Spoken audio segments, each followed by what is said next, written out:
देखिए साथियों, ये जो कश्मीर रियासत का फ्लैग, क्योंकि राजा हरी सिंह ने ये रियासत उसके पुरखों ने ख़रीदी थी और फिर यहाँ पर क्योंकि वो हिंदू राजा था और यहाँ की आवाम जो थी वो मुस्लिम थी, उस रियासत को ख़रीदने के बाद राजा हरी सिंह ने ही 370 जो आर्टिकल है उसको संविधान में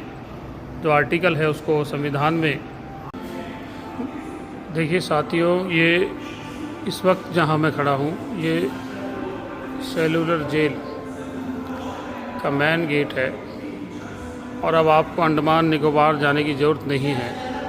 ये जेल अब जो है लाल किले में ही बना दी गई है। देखिए इसका दृश्य, गेट और अंदर आपको दिखाता हूँ किस तरह से मोदी की सरकार आने के बाद पूरा बदलाव किया गया। यहाँ मुग़ल कालीन लाल किले में सेलुलर जेल बना दी गई। ये यातनाएं देने के यहाँ पर दर्शाया गया है और यहाँ ये संस्कृत के कुछ श्लोक उकेर दिए गए हैं। यहाँ पर हथकड़ियाँ से संबंधित ये चीज़ें, और एक और चीज़ मैं आपको दिखाऊंगा अभी बाहर चल के। देखिए किस तरह से इतिहास को बदला जाता है। ये देखिए, ये वीर सावरकर जिसको भाजपा कहती है, उसका दृश्य चित्र यहाँ पर उकेरा गया है लाल किले के अंदर और पूरा दिखाने की कोशिश की गई है कि कितना फ्रीडम फाइटर था, लेकिन खुद ही इसने अंग्रेज़ों से माफ़ी मांगी। और यहाँ ये इतिहास से छेड़छाड़ करते हुए सावरकर जैसे लोगों की तस्वीर यहाँ पर लगाई गई है।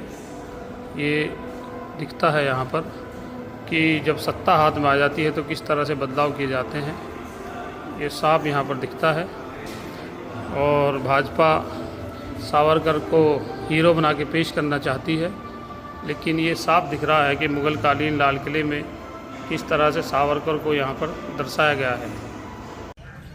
इतिहास जानना और उसको समझना बहुत ज़रूरी है।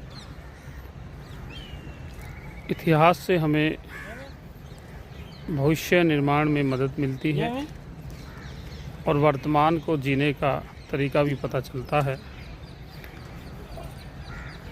मैं आपको कुछ ऐसी चीज़ें दिखाता हूँ कि जो मुग़ल कालीन या फिर बुद्ध कालीन या अंग्रेज़ों के द्वारा जो बनाई गई जो इमारतें हैं वो आज भी कितनी शान से टिकी हुई हैं, खड़ी हुई हैं। तो लोगों ने बहुत सारी इमारतें ऐतिहासिक देखी हैं। दिल्ली के लाल किले की अगर बात करें बाहर से तो लोग उसको देखते हैं काफ़ी सुंदर है, आज भी पूरी तरह से बिल्कुल बेहतरीन तरीके से बना हुआ है। लेकिन मैं अब आपको अंदर से दिखाता हूँ किस तरह से वो कितना सुंदर बना हुआ है आज भी। ये देखिए, यहाँ पर देखिए कितना सुंदर बिल्कुल खुला हुआ ये बना हुआ है।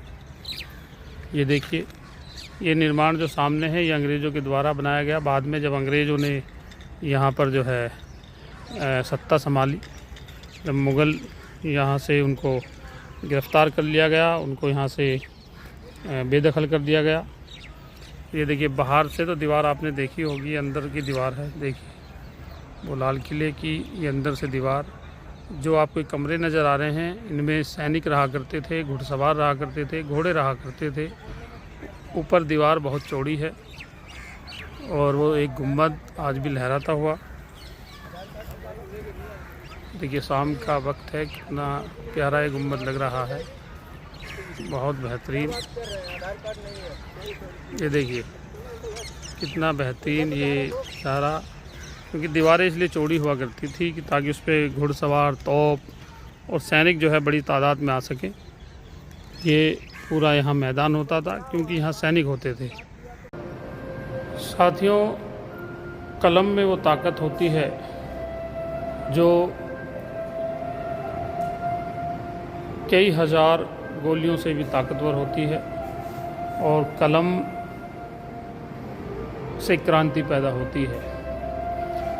आज़ादी के दौरान तमाम ऐसे लोग थे जिन्होंने अपनी लेखनी के ज़रिए लोगों में जोश और उत्साह भरा और अपने संदेशों से लोगों में जन भावनाएं पैदा की क्रांति के लिए। यहाँ मैं आपको दिखाना चाहता हूँ ऐसे ही कुछ पत्रकार उस समय के। ऊपर जो नाम है वो पीर मोहम्मद मुनीस हैं और इनका जन्म 1882 में हुआ था और 1949 में चंपारण के एक हिंदी पत्रकार थे और इनके विषय में यहाँ पर तमाम बातें लिखी हुई हैं। यह उनके कलम की ही ताकत थी कि जिनसे महात्मा गांधी का ध्यान चंपारण के नील किसानों की व्यवस्था और आर्थिक और आकर्षित किया। राजकुमार शुक्ला के संग मुनीस ही थे जिन्होंने गांधी जी को चंपारण सत्याग्रह के लिए राजी किया था। इस तरह की तमाम इनकी यहाँ पर कुछ उस समय के, क्योंकि गांधी एक बड़ा नाम हो चुके थे भारत में, तो उनके विषय में यहाँ पर जो पीर मोहम्मद की जो लेखनी से वो प्रभावित हुए। फिर यहाँ पर हैं मोहम्मद बाकिर। ये मौलवी मोहम्मद बाकिर 1780 में पैदा हुए और 1857 की क्रांति में दिल्ली का पहला लीथों पर छपने वाला उर्दू अखबार शुरू किया था इन्होंने। ये देखिए 1857 के समय उनके दिल्ली अखबार ने खुद को राष्ट्रीय मुद्दों के लिए समर्पित कर दिया था।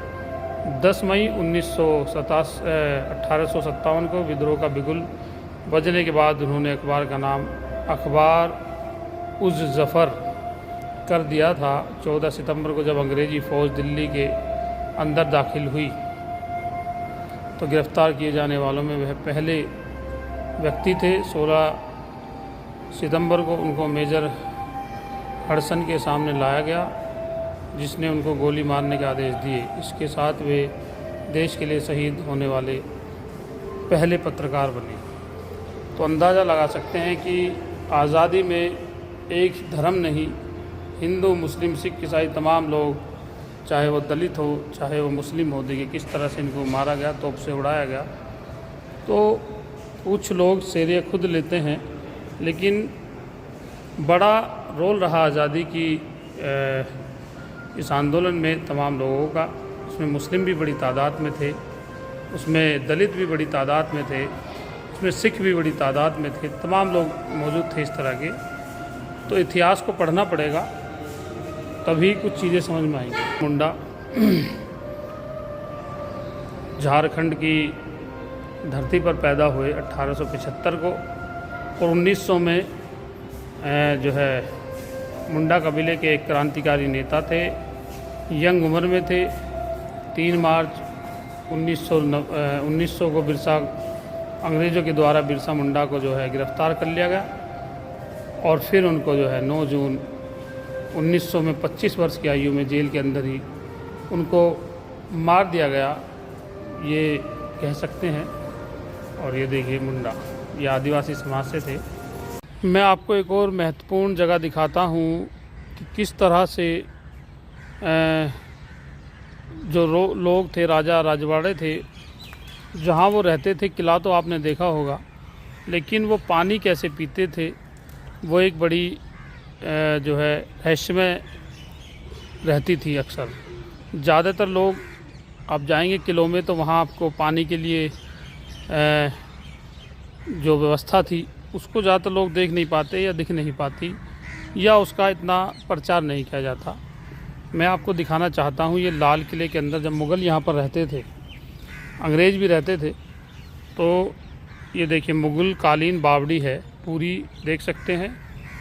ये 2 इसके रास्ते हैं, एक इधर से और पीछे आप देख रहे होंगे किले की दीवारें दिख रही हैं और एक ये इस साइड से और ये इधर भी। ये पूरा जो है ये बावड़ी का क्षेत्र है।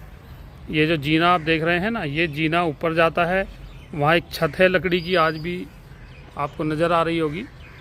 तो ये इस तरह इसलिए होती थी छत की, ताकि जितना भी पीने का पानी था, राजा महाराजा या जो लोग यहाँ रहते थे, मुग़ल या फिर बाद में अंग्रेज़, वो यहीं से पीने का पानी लेते थे, क्योंकि बाहर जाने की ज़रूरत नहीं थी। बाहर काफ़ी जंगल था, हमले की आशंका थी, पानी दूषित भी कर सकते थे।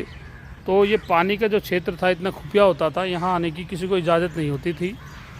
बहुत ही गिने चुने लोग यहाँ पर रहते थे, विश्वास पात्र राजाओं के, जो उनके काफ़ी विश्वास के लोग थे, जो उन पर भरोसा करते थे।